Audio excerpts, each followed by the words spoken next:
Hello and welcome to another episode of What's Happening with the Hamiltons. What is happening with the Hamiltons?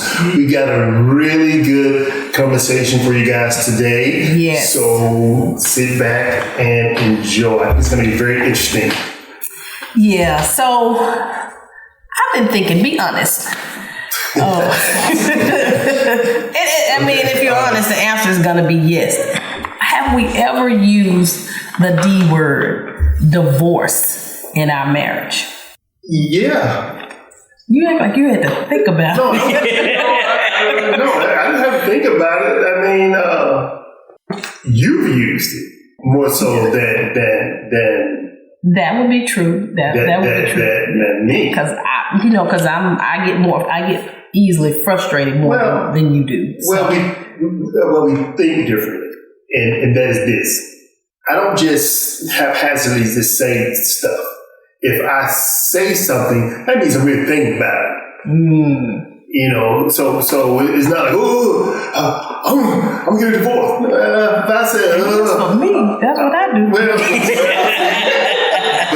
But with me, if I say something, that means I'm actually thinking about it. Okay, thank you for the warning. And that really no. That actually goes off into our conversation today. And how do you argue? How do you argue with your spouse? It's a variety of questions, a lot of questions that you can get into and you can ask. And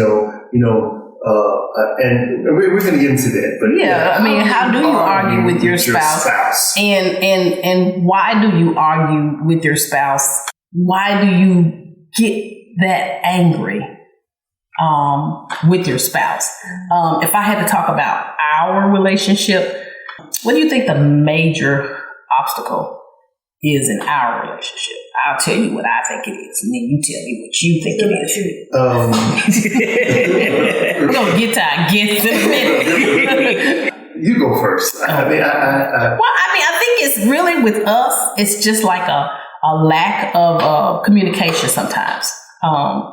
We don't hear each other, because you frustrate me when you always say you're not listening, and I hear every word you're saying, but I think it's the lack of communication. I think we need to work on constant communication, and I think we get frustrated a lot with the constant compromise. Right. And I'm actually thinking the same thing also, but I perceive it as understanding. Like if I say something, and it comes back to communication, is we're trying to communicate, but there's some sort of disconnect. I mean, if you don't understand what I'm saying, so I think we're basically saying in this moment, we're basically saying the same thing. There's that communication piece again. Yep. Right. And I'm saying understanding each other. And I know I have a tendency to get very defensive quickly. And so I know that I've been working on myself with that. So it's all intertwined with kind of communication. That's part of the disconnect, because you get defensive, and what happens is, I usually get cut off when I'm trying to say. So that means that whatever point that I was trying to make, because, will get lost, and I'm going to forget what I was trying to. Exactly. And just to help you out, like I'm cutting you off now, it's just because sometimes you have a tendency to start rambling, and it takes you so long. I know you have to process, and it just takes you so long to process, and I don't have the type of patience. So I just kind of dive in and help you out. Here it is. And I think it's that lack of patience that gets us in trouble, because I'm trying to figure out the right things to say.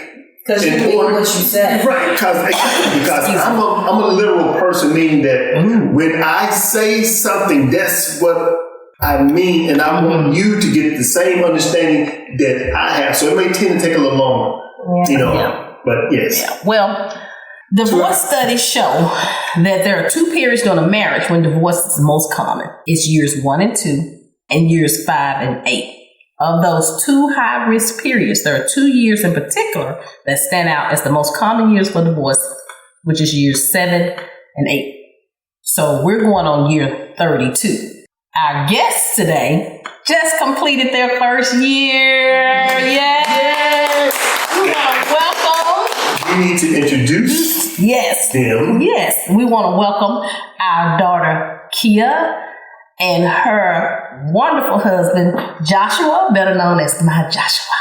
We want to welcome them to the show today because they've been married 1 year yesterday or day before yesterday, Monday, 2 days ago. They've been married 1 year, and we're going to check in with them and see how has it been going, and they can probably give us some tips and some strategies. Hey, you're never too old to learn. Because we have all these old ways, and this is a new couple, so they do things differently. And I have to admit, a lot of times I like the way that they do things differently. So welcome again, Josh and Kia. I have to get used to thank you. calling my daughter Kia Childress. A great name.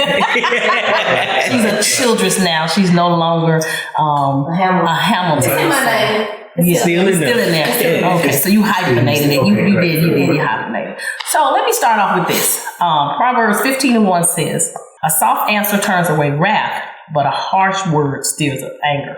And Hebrews 12:15 says, "Look at each other so that none of you fails to receive the grace of God. Watch out that no poisonous root of bitterness grows up to trouble you, corrupting many." And I say all of that to say because I know that Jesus is the reason for us working on our marriage, even when we want to give up. So a lot of times, God is the center of our marriage, and we have to come back to that. That's one of the main reasons, even if the word divorce comes up, because I know I've told the story before of how I know that God put us together, and I can always go back to that because God spoke to me and told me that I was about to meet my husband. I know I've told the story where I was working. We were at the University of Tennessee, Knoxville, and we were working in the cafeteria. And downstairs in the basement is where you go to put on your smock or your apron before you come up behind the serving line. And as I was coming up the steps, I heard a voice say, "You are about to meet your husband." And I stopped, I could still see me. I stopped in the middle of the stairs and I looked up and the only thing I thought was, "Okay, God." And I went on up the steps, turned the corner, and to my left, there was he. That was Mr. Hamilton. And I remember looking at him and saying to myself, "Oh, he's not bad looking." And I just went on about my business. I mean, I thought nothing else of it. But that is a true story. That is a true story. So, and what I'm learning is that healthy couples rather aren't afraid to ask questions they don't want to hear the answers to. So the primary goal would be to just grow closer to your spouse and not to kind of protect your own feelings. So I want you guys beforehand, before we get started, put your guards down before you approach these questions. I'm going to work on not being defensive, no matter how wrong your dad might be. Before we start asking these questions. So before we get started, I want to ask the newlyweds, how does it feel? How's the first year been, guys? I would say the first year for us, it's been a joy. It's been a joy. We've had some times. We've had more tough financial times. Okay. And a lot of that finance really fell on Josh. So we really have to ask Josh, like, how he helped. But, I did feel like throughout my year, my job was to go to school, to get good grades. It was, it was to make sure that I held up my end of doing what I said I was going to do. Because you quit your job in education because it was just, you just looked at me and said, "Mom, I can't do this." I don't know what you said to your husband, but I know you looked at me and said, "Mom, I can't do this." But I think we had briefly, we had talked about it before we even talking about the bad kids. That's what call the kids bad on camera. So we talked about, I think before we got engaged and deeper in our relationship, we did talk about how I always wanted to go into healthcare and, but teaching wasn't necessarily what I wanted to do. I talked about how I got into it. So he knew that I wanted to segue into a different career. He did know that. Mm-hmm. So he wasn't caught off guard or blindsided by the stuff that we had to do. The financial situation may have been harder than what he planned at times. But, he wasn't necessarily caught off guard. I didn't do anything without talking to him and because like I said, we were both in nursing school. We were in it together. Yeah. For sure. Okay. Yeah. And so congratulations. So you got a job at St. Jude. The world-renowned St. Jude. Those kids, I like St. Jude. I like what they do for the kids. Quick story, when you were 15? I was 15 years old. Yes. You was a patient there for a while. And I can tell you that going through that process as parents, they did everything to make you feel as comfortable, as heard. They were as sensitive. They were empathetic, sympathetic. I mean, when I think back on it, they go out of their way to make sure that you're taken care of. Not just the patient, because you're the main focus. They take care of the parents. That is a really special place for kids. But you can't leave the audience hanging. Yes. You just said she was a patient. Yeah. So you have to tell them briefly. Yeah. So a very quick story. I woke up one morning, my back was hurting. And it was actually a pain I had felt before. Normally it just goes away like that day or something like that. But this pain, it just lasted. And I told my mom. My mom was the type of person that's like, we go to the doctor. Don't play it down. You tell them that you're hurting. And I did. We went to the doctor that day. Told them my back was hurting, and I remember I actually went to work. You did. Dad was with me. Your dad took you. Dad took me. Mm-hmm. And so I remember the lady tapping on my back in just different points, and she was like, "Do you feel that?" I said, "No, I don't feel like it's." I said, "It feels like it's deeper." Mm-hmm. And it wasn't like you're tapping on it, and I feel it getting worse or it hurts. And so that's what she recommended, to go get an X-ray. Right. So we left that same day to get an X-ray. Got the X-ray, immediately left. I think we stopped and got something to eat. Pulled up in the driveway. I think just put the car in park, didn't even turn the car off. And Dad got a call from the hospital, and they called us back for a CAT scan. They said they saw something on the X-ray, and they called us back for a CAT scan. So we immediately, I think he called you on the way, but we immediately pulled out the driveway and drove back to the hospital, got the CAT scan. And I remember I came home, and I never forget, I was just laying in my bed, and Mom came into the room, and she was real quiet, and she got in the bed with me. She laid down right beside me, and she looked at me, and she said, "You have an appointment in St. Jude tomorrow at 9:45. I remember the exact time. Mm-hmm. And that's where it all began. That's where the tests began. We started trying to figure it out, and then Dad's mom died of lung cancer. So it wasn't far off from thinking that something was wrong. Because basically the mass they saw was behind my heart. Yes. Behind my heart, in between my lungs. So basically it was a cancer scare. Yes, my mom did die of lung cancer when I was 18. I was a freshman in college. But basically, the whole thing going to St. Jude because they thought it was cancer. We didn't know it was benign or malignant. Right. So they just saw mass. It turned out it wasn't. Everything was treatable. Everything was okay. But that all happened in the span of like a day. Yeah. They go to your primary. The next day, you're at St. Jude, and everyone knows when you go to St. Jude, how it is. Yeah. It's like, and it was like a whirlwind. Mm-hmm. And it was so fast, and it was like we were on this roller coaster ride, and it was scary. It was scary, but yes. But again, that's what happened. But shout out to St. Jude again. St. Jude, yeah. Yes, and I cannot believe how God works. So now she'll be a nurse at St. Jude. Pediatric oncology nurse. Yes. But we digress, because this conversation was supposed to be about.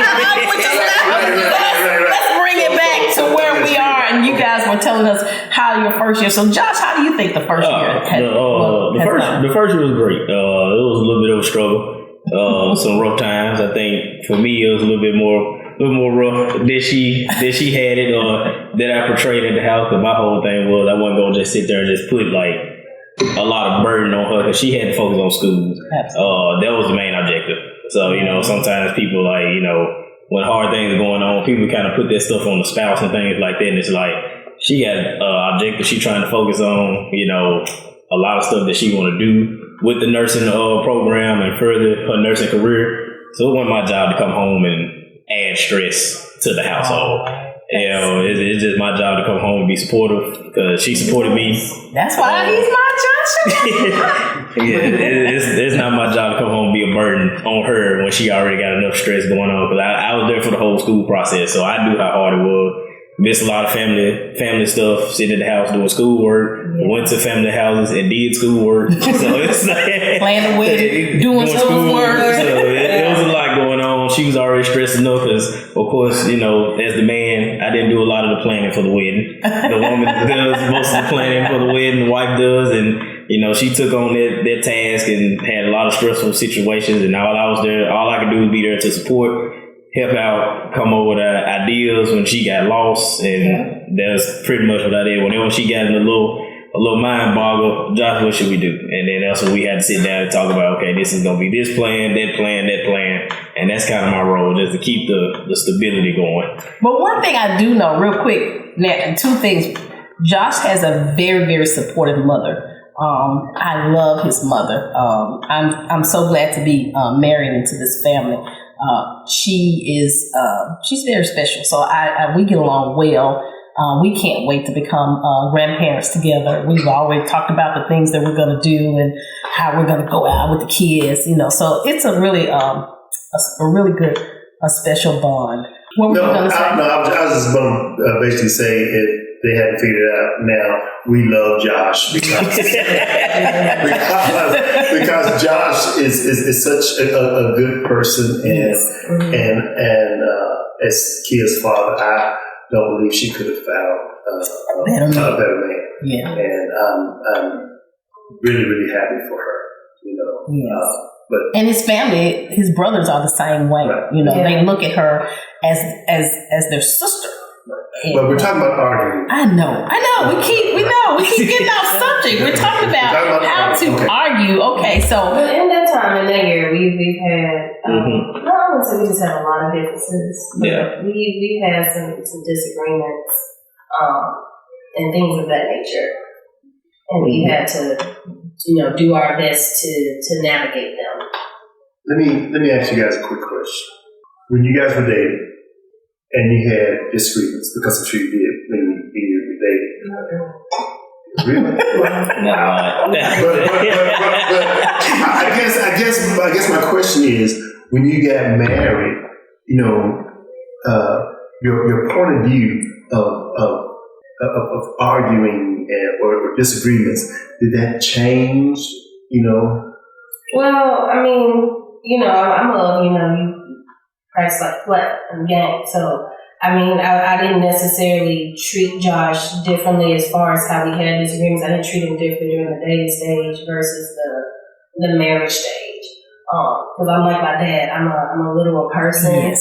And I've had just moments in my past relationships in college where I can say that, maybe I was a bit more like my mom. And I did used to just let it out and say things. But they would come back. One time it came back to haunt me. and that person was saying, well, you said this, you said that. And I knew even in that moment I said it, I knew I didn't mean it. And that was for me where I decided moving forward that I just wasn't going to say things that I did not mean. And so even when Josh and I have disagreements, not only do I do my best to not say things that I don't mean, like I don't call Josh out of his name. I also, contrary to what he may say, I do not yell. Contrary to what he may say, I do not yell at Josh because, being honest, growing up in our household, there was yelling, and to me that is yelling. That is true yelling. And so I may sometimes have a little passion in my voice. No, it really is. Is it passion, Josh? Is that what it is? We had the discussion. I think I'll definitely, we'll get into that more detail with the question. No, I'm gonna let y'all get to some questions before we get to more detail. I think it is kind of like, if I'm upset, I can't talk in this voice. Yes. I just can't. If I'm upset or something has hurt me, if I feel disrespected, I can't talk in this voice. So there may be, you're just going to hear you can just tell she's upset. But just, I guess when I think of how growing up, you've yelled. Oh yeah, he's yelled. Mm-hmm. That's yelling to me. I've never, ever in the 4.5 years of being, I've never yelled. The phone. Okay. I've never yelled at Josh. I haven't. I don't know. You would consider yelling. I don't yell. Okay. For me, my whole thing is we got married. I think it was a little bit better for us because we actually spent a couple years together in the same household before we got married because she moved in with 2021. COVID? It was. When I got over COVID, I did.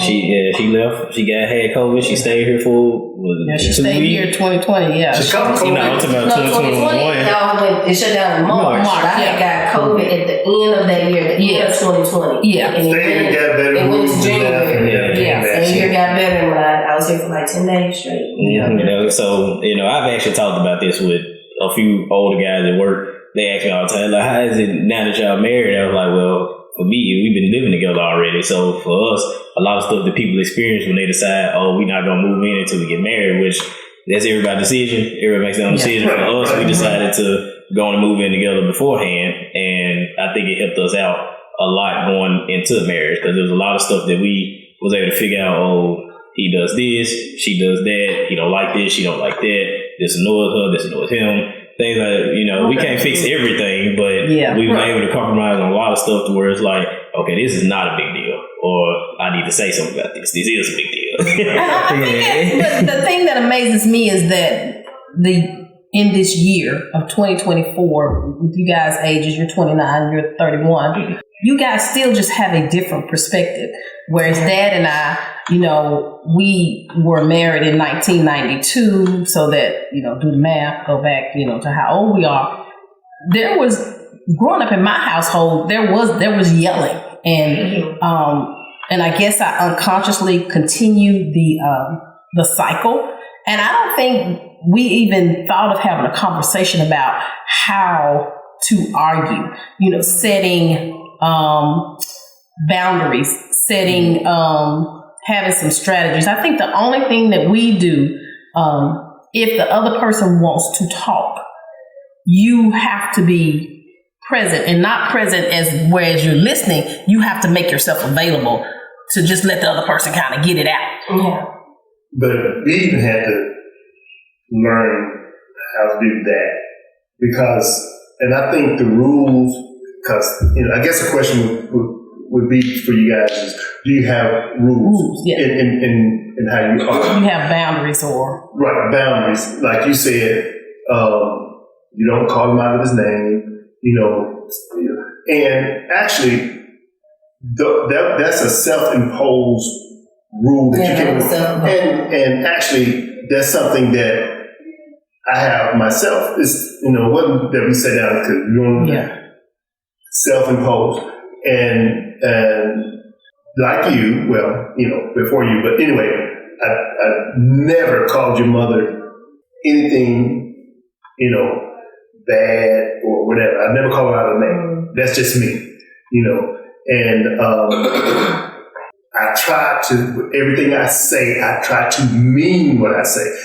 And so I don't right off at the mouth and just say all kinds of things that I don't mean. And that's one of the reasons why it takes a little longer to get there, because if you have to think about it, when you're upset, there's things you want to say.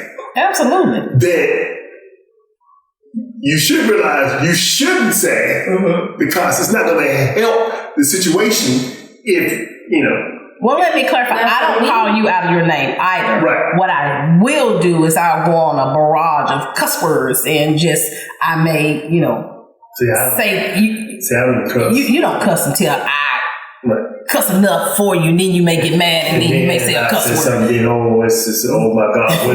I know one thing that I know we've talked about recently is just like some of the stuff that she's telling me I need to work on when we have disagreements or arguments, and just like kind of not shut it down and stuff. So sometimes we have arguments and I won't say anything, and she was like, I'd rather you say something than not to say anything at all, because I don't know what you're thinking. And you start making up stuff. You start making up stuff in your own mind. Yeah. And I think one of the things she did say, she like, you don't have anything to say. She like, I'd rather you say, I don't know what to say right now, than just not say anything at all. At least let them know that it's something that's processing things of that nature. And I think one of the reasons, we kind of talked about it a little bit. We ain't talk about this part, but I just kind of think about it. Just sitting here, like one of the reasons I kind of shut down or kind of like get away from the arguments somewhat is because that's depending on how you grew up, where you grew up.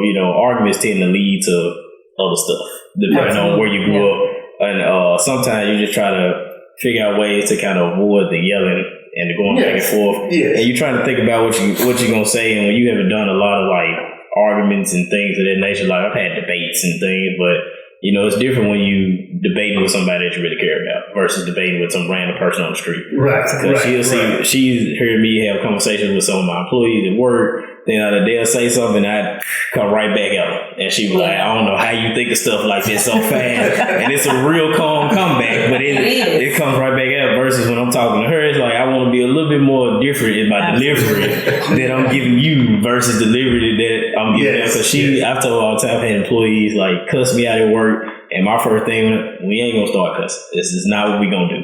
We're not gonna start a conversation off like this, so we're gonna bring it back. Whereas with her, we're not cussing each other out in the house. We're not doing that. But I got that. I'm kind of like you the same way. I never call out her name. So I never call my mom out her name. So I don't think they would even come that path with her. So. Well, actually, just kind of go back to what you said. You said that when you get angry, you have a lot of things that you want to say that you shouldn't say. But, believe it or not, when it comes to Josh, like even when I think of the last time I got upset about something, I don't want to say those things. I truly have a strong desire. I don't want to say those things. I actually don't want to. It's like the way I feel about Josh is like I don't want to hurt my husband in any way. I know sometimes we get angry, and at the time we just kind of want to get back. But when it actually comes to the relationship I have with Josh, it's like I actually don't want to, cross the line. I don't want to hurt you. So that's why I say I may have a passion about it, but I don't yell at him because I don't want to introduce that into our relationship, because I don't want to be yelled at. Absolutely. And I know that I like grace, and I like to feel like I'm taken care of. Even when I'm at my lowest moments, or people make mistakes and get things wrong, all types of stuff. And it's like I like to be extended that grace, so I'm gonna always extend him that grace. Absolutely, that's a great way. That's a great way to look at it. And there's actually a term for what you were talking about and what Josh was talking about when a person doesn't respond. It's called stonewalling. And stonewalling is a learned response that partners use to cope with difficult or emotional issues. People who stonewall may do so to avoid escalating a fight or to avoid discussing an uncomfortable topic. So there's actually a word for that when you are not responding. Yeah. I would say all of it. And me personally, I hate conflict because, I don't want to say anything I don't mean, of course. And I'm always of the mindset that we can agree to disagree, and so on and so forth. But so the stonewalling may come into effect, But now that you know that that's what you're doing, how do you feel about that? How do I feel? Because I can tell you how that makes me feel. Well, I can tell you how that makes me feel too. Yeah. Again, a lot of it is not to escalate, but apparently that doesn't work. But in the process, it makes the victim or the person that's on the receiving end feel unheard, uncared about, like you know, right. And that could be furthest from the truth, but you know, and I know your point is to not, but that's perception. But you know. But there's a term for it, like a person. I didn't know that. But that's why I feel like it's important to speak. So, you know, we're talking to Josh, like I said, sometimes, you know, we call it stonewalling. I look at him like, he just shut down on me. Because the way I see it, my perspective on it is, I told you something that bothered me, or I felt disrespected. Like, I told you something, and you didn't respond.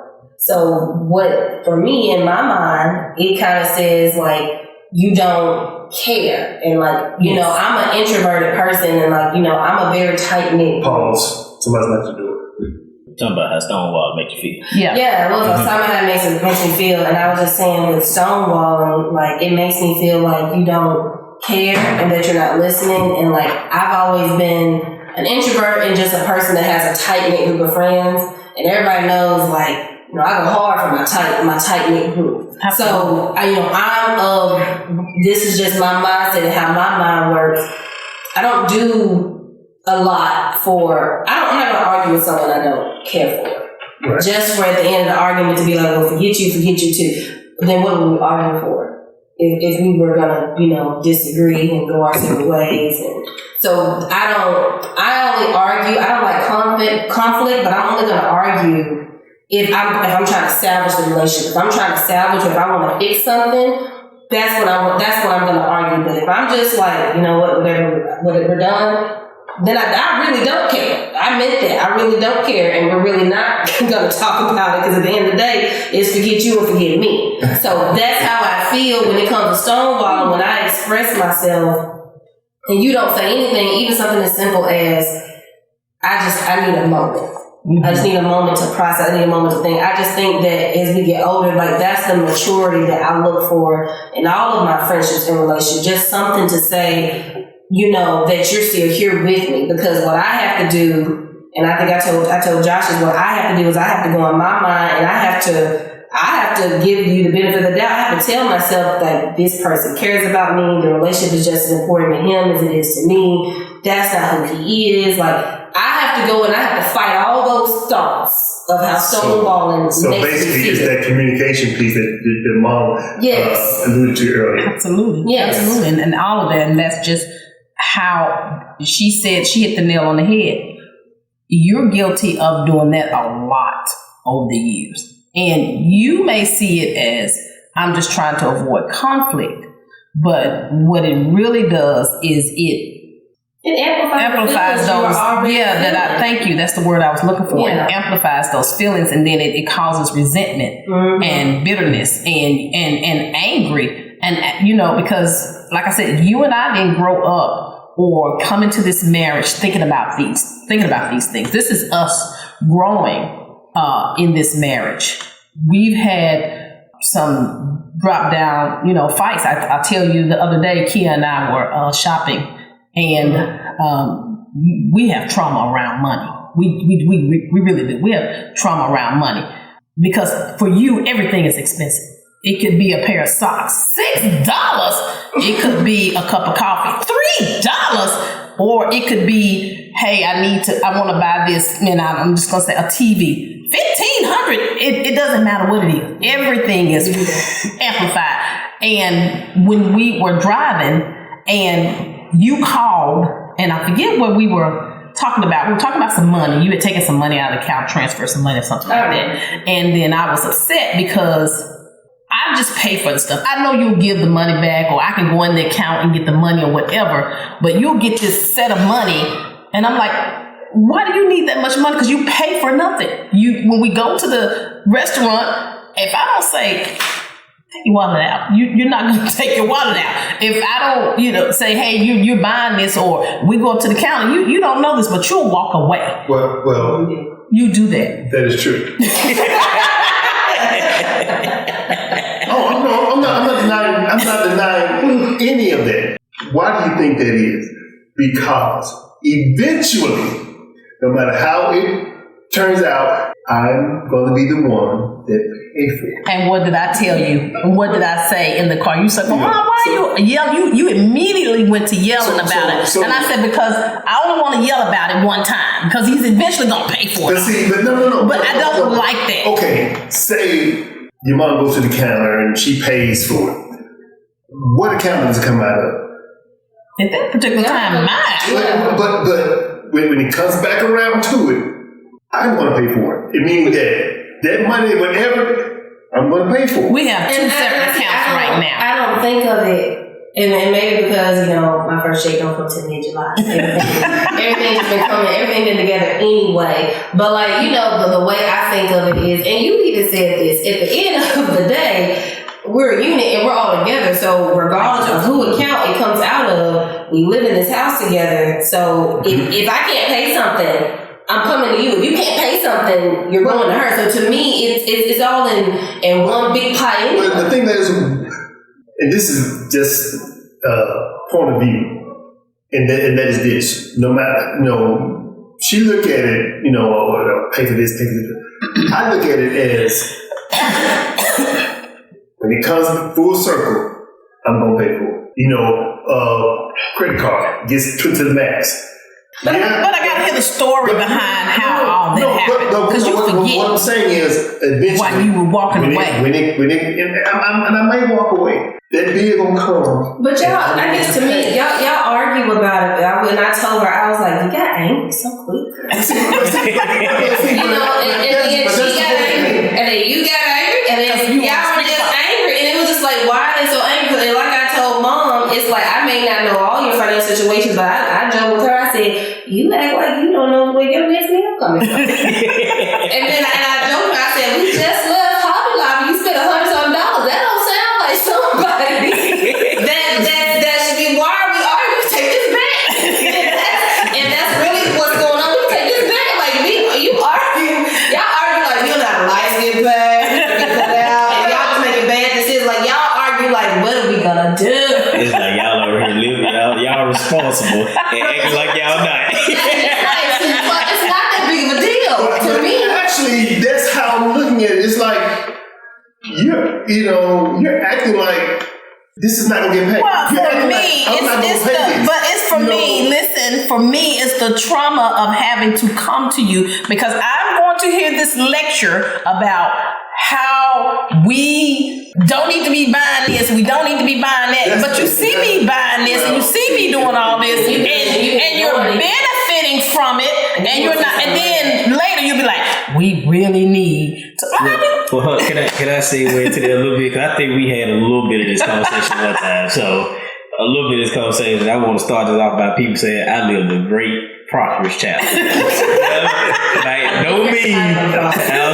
no means we was broke. I saved up $1,000 on Black Friday. On Black Friday, I was like, I can go and spend $1,000 just because, and I made a statement to her. I've never been able to do it. So for me, it's completely, my adult life was completely different. Yes, I've had a lot of help.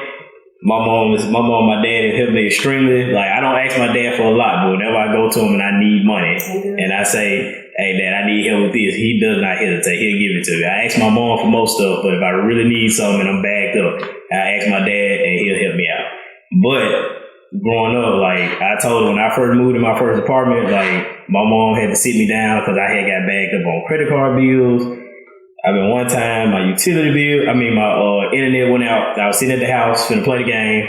Boom. And it's just like, I ain't got no internet. So it's like, now I'm sitting there like, I looked at my account, I got $15. And it's just like, at least it wasn't negative. Hey, I got $15 and I got about 4 more days before I get paid. So it's just like, I got to figure out, what I do. And so for me, it's like, I tell all the time, it's like for me, when I think about spending stuff, it's like, my mind is a little bit more cautious when it comes to spending, because I've never actually been in that predicament. Even to this day, I've never been in a predicament where it's just like, I can just unconsciously say, I'm going to just go and spend $1,000. Like, I might have bought some $300 stuff. I know I'd have bought $300 pair of shoes, stuff like that, but I've never unconsciously just went to the store and been like, nah, I saved for it. No. You saved for it, but my thing, I've never been in the position to be able to save for it and just spend it. That's where the argument comes from, because, now this is my perception. You're spending this because you know it's going to get paid. You know I'm going to pay it. So why are you doing it?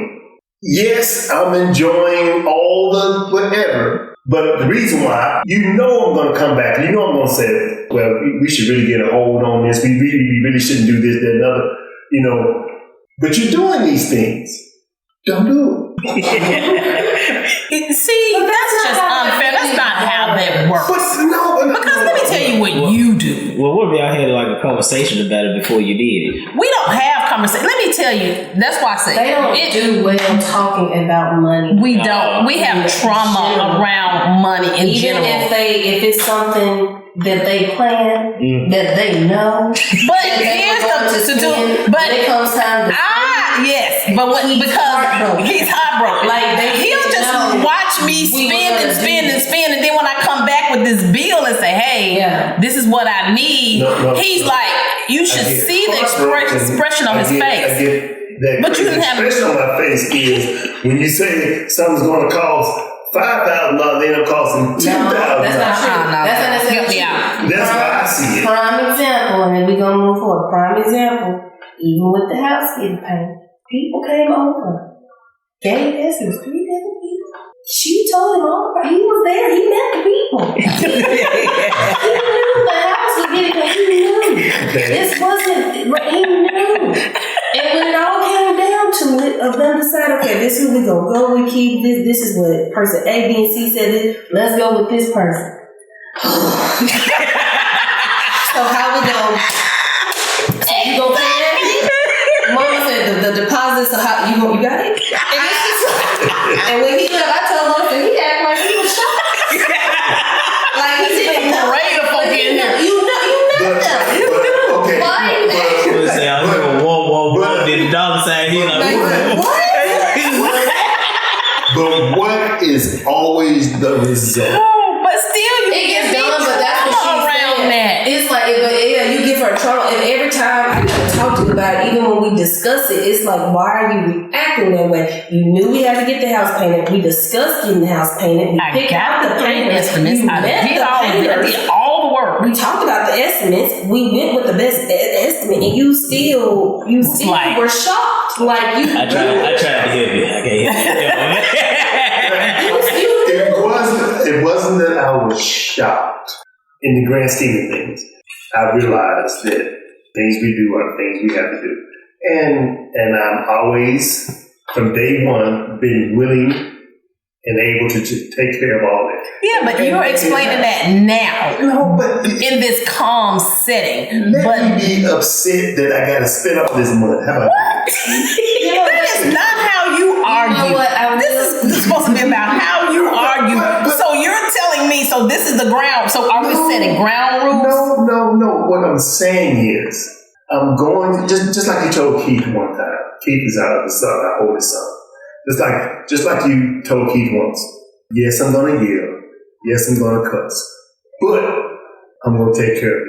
We're talking about in a marriage, not with children. I see what you're saying, but I think at the same time you have to understand, like, what that's something to work on, like, because that's still not fair. I understand what you're saying, like, yes, I knew I had to get the house painted. Yes, I knew it was going to cost a lot, but even when it came time to pay it, it's still like, man, it's still that's money a lot of money. And I get that, but I think that it's okay to feel that way, but it's not fair to do that to your partner, because if we circle back, remember Josh, I didn't necessarily know every time when he was down on money. I did. And like he said, that wasn't his job to come home and to let me know or to let me feel that burden of, I only got this left. I had to borrow money from dad. I tell mom I can't do this. Like, that wasn't his job, because it's like, you know what I have going on. You know nurses are stressful. Yeah. And we went into this just like we went into pain. We knew it was going to pain. It wasn't just a spare moment. We went into nursing school together. We knew I was going to be down. Absolutely. I wasn't going to bring in money. We knew. So if you knew it, why would you then come back and put that on me? He can feel that way. But why do you feel stressful about it? I mean, because we got no money. What you mean by that? not you, Josh. You're talking about me and mom. What do you mean? Why would I feel stressful about it? I don't like that. She feels stressful because it's making it seem like after y'all done already had the discussion, y'all done laid everything out, and then when you get the payment, you look surprised. That's making her feel stressful. What did I do wrong? I can see where she coming from on that one. It's like it's laid out. Where it's like, it still sucks to have to pay it, but like that's what we're discussing. You can feel bad about it, but why are you acting like that towards her? I'm not stressful. Because you're stressing her. Yeah, you put all of that on me. You making it seem like you're stressful, which is stressing her out. Because she's like, what have I done to stress him out? I'm sorry that you feel. Be better, dear. Be better, dear. She already said stressful make her lash out now. I'm working. Listening to be heard. I'm telling you, so you know. I'm working. Well, I'm glad to hear you say that you're working on it, because that just brings us to what type of different type of strategies that you can use to work on those things. First thing is the acknowledgement, and I appreciate you acknowledging that. Mm-hmm. There's a thing called a 3-day rule. You guys give me feedback on this. And the 3-day rule is after an argument, it's a common practice in relationships where individuals agree to take a 3-day relationship break from each other after a heated disagreement. During this time, both parties cool off, reflect on their feelings or thoughts, and avoid communication with each other. No. No. Because as of right now, we haven't encountered, right now it's just us. We don't have any children or anything. And as of right now, we just haven't encountered, I guess, a situation so enormous where I can, think of, we should have took a 3-day pause. If there's a pause at all, it's a pause that day, and then we're going to come back in the next hour. We're going to come back and talk about it that day. Because Josh has always made this joke, but it's true. Josh always said, I'm not sleeping on the couch. Why? Well, your dad doesn't either. I've locked him out the room. He was taking the doorknob off the door. He's like, I'm not sleeping on the couch. And when he said this, like, I'm not sleeping on the couch. I feel the same way. I'm sleeping in the bed. Well, I'm not in the bed. I'll be honest with you. That's another rule I have. So I don't even lock the door anymore. I just sleep on my side. You can be mad. We be mad at each other. But I'm sleeping in my bed. You can be mad on that side of the bed. I be mad on this side of the bed. Yeah. And I don't like being mad. I don't like going to sleep mad. So that's why so far for us, like we handle situations before we go to bed. I think that's one of the old school traits that I know y'all saying that we're a little bit new school. That's actually one of the old school traits. I don't think we've ever used that trait, Josh. I mean, people said don't go to bed angry. I've done that several times. That's one of the things that my dad told me and a lot of old school men at the barbershop. You might not, I ain't gonna say you're not gonna go to bed angry, but you should at least go to bed where y'all have had some type of civil conversation about it.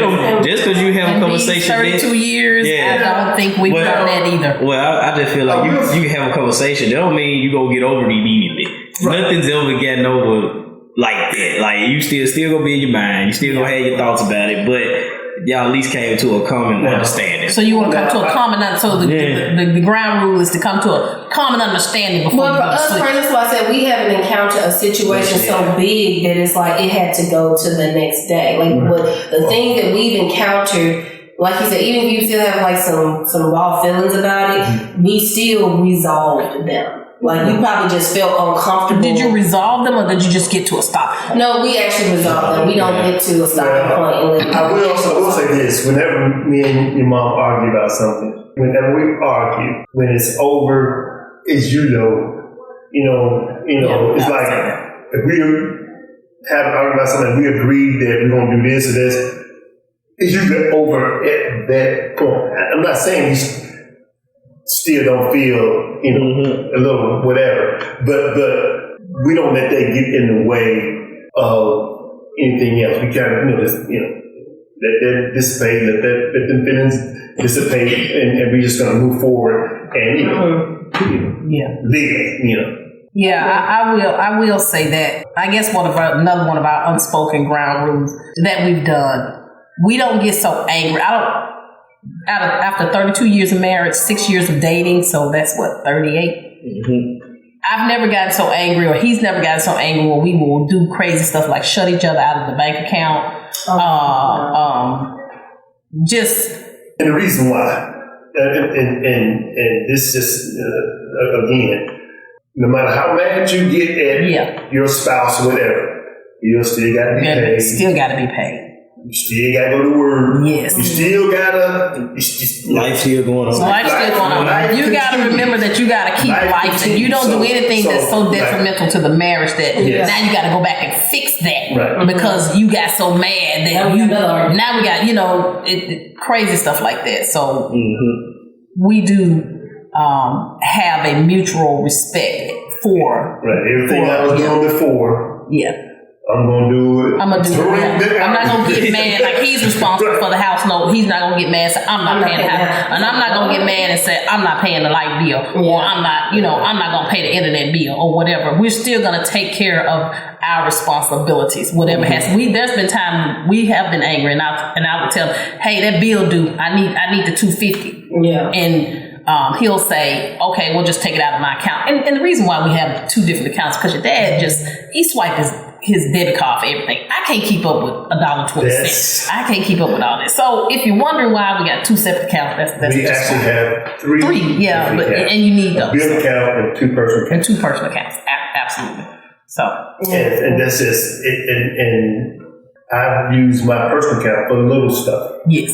And that's me. And that's the way I just... I do the same. I just use it. I couldn't manage keeping up with the bills that way. But anyway, so let's talk about another strategy. Coming up with a safe word. So coming up with a safe word is a word that you both say mid-fight to signal you need a moment, a way to process your feelings. The safe word represents that you need to take a time out, so to speak. So this means you and your partner take a break from the interaction.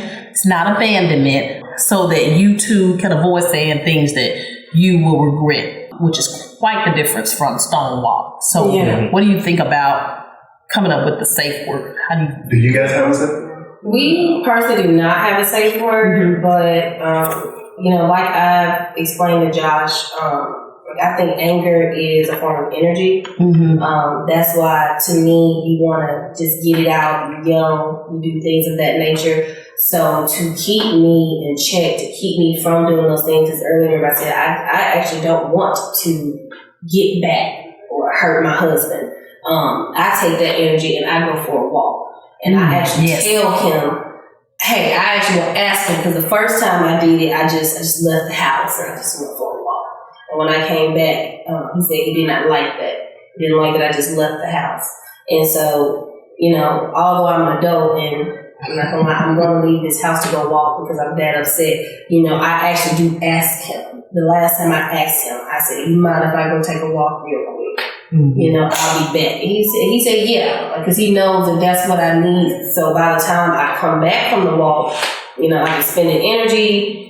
I've talked to God. I've calmed myself down. So when I come back and, speak to Josh, I actually don't have the energy to give too much out. I literally don't have it. Because I walked it off. So now I really do want to sit down more and talk to him and not even in the passion voice, in the voice that he wants in a conversation. Not the passion voice. Yes. I love it. There's no spiciness, no reflection in my voice. Now I can sit and talk like this because it's like I don't have any of that energy anymore. You're actually more like me than I thought, because usually when I get angry or something like that, I want to go for a walk or a jog or something like that, and it helps get rid of some of that. That's absolutely energy. True. And so it's like, wow, I didn't know that. But when I get angry or whatever, I like to run or jog or whatever to get all that energy out, and then when I come back, we can have a conversation. Then we can talk about it. And usually he's no longer stonewalling. But that gives him time too, where he's like, I just don't know what to say. He'll say, I just don't know what to say. So I've gone for a walk. Maybe it's that pause. That is the pause. It's not a safe word, but it's like, I've gone for a walk. You've had time to sit here and think about it. And I go for a pretty decent walk. It's not 5 minutes, 10 minutes. I probably was walking for at least an hour or so. I was actually walking. Leave at 3 o'clock, don't come back to 6. Yeah. Yeah, so I was actually actually walking for. Got your location though. Yeah, he has my location too. So it's like, and I just walked in the neighborhood. And I told her at nighttime, I said she got to take a drive. Yeah. I don't need her walking around. Absolutely. Running at night. I like take a drive instead of a walk. Because I think the first time it happened and I went for a walk, we didn't have this conversation. He really didn't understand how it worked. He was actually just making me more upset because he followed me on the walk. he walked. He stayed. But it was nighttime. It was nighttime. Yeah. So I was upset, but he didn't want to happen to me. So he stayed, like a few steps behind, but he walked behind me. Now that is a way to argue. That is a way to argue. I'm going to be mad, but I'm going to walk back here right. That would have drove you crazy too. Because usually. He's trying to make sure you safe. And I get that, Yeah. and I trust me, I really appreciate that. But that's one of my things is that don't follow me. Yeah, don't follow me. So do you guys think? What do you think about the idea of a safe word? Do you think you would want to come up with a safe word, or just necessarily? I think the safe word is used for things that we are trying to avoid.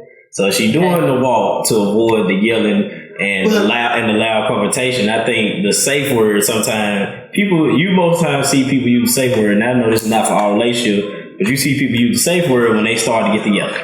It's when the yelling and the screaming is going back and forth, and then it's like you yell out the safe word to stop the yelling and the screaming, and we trying to avoid the yelling and the screaming. And so we never figured got out. to the yelling. But then, just like you guys said earlier, just like I'm gonna go for a walk. Yeah. So I guess that's our word. That's the safe word. Let me just go in here, or let me. But think about how it would be if you was already yelling and screaming and you just bust out. You know what I'm going for? Right. It is be a little different. Like, where are you going? When you are angry, and I think this is for anyone in any relationship, in any argument, when you're angry, you have to understand, and this just means this is one of the reasons why I argue the way that I do, is that you have to understand that you are angry and that you're not thinking clearly. Yeah. That's one of the reasons why I hate to make decisions while I'm upset. Yeah. I mean, I just don't like even the simplest to go here, to go there. I hate to make any decisions while I'm upset because I always think, there's so much of a chance that you could make the wrong decision. And you have to realize what state you're in to pull back and say, okay, let's do this and then we'll go. So we realize now that, and I like this one. That's about the 4 horsemen, avoiding these 4 communication habits when you are arguing: criticism, defensiveness, stonewalling, and contempt. So we have to keep that in the back of our mind to kind of avoid those type of things. So I think this was a very good conversation. Came up with some really good strategies that we can use to argue effectively with your. If anybody has learned anything from this conversation, they should walk away with they're not perfect by any means. We could go on and on. Because we can go on and on about things you should do and shouldn't do. I would like if, when people leave their comments, tell us how you are, what you do, what you did. Maybe there's some good tips that you have that you can give us that will be helpful to us and helpful to anyone else that is listening. So we always encourage you to help us out. Yeah, help us out. We need all the help. We're not perfect. 32 years. Because life is a journey, and we're forever growing, and we're forever learning. And I think it should be that way. So we're not too old to learn, even though we've been together for 30 years. I think that's due mostly to prayer. Yeah, I said that in the beginning. Jesus is the center of it all. Okay. So we want to say thank you for listening. Yes. Let's all work to be better. Not better than anyone else, but just better today than we were yesterday. The best version of ourselves as we can. Yes. Go out and live your best life.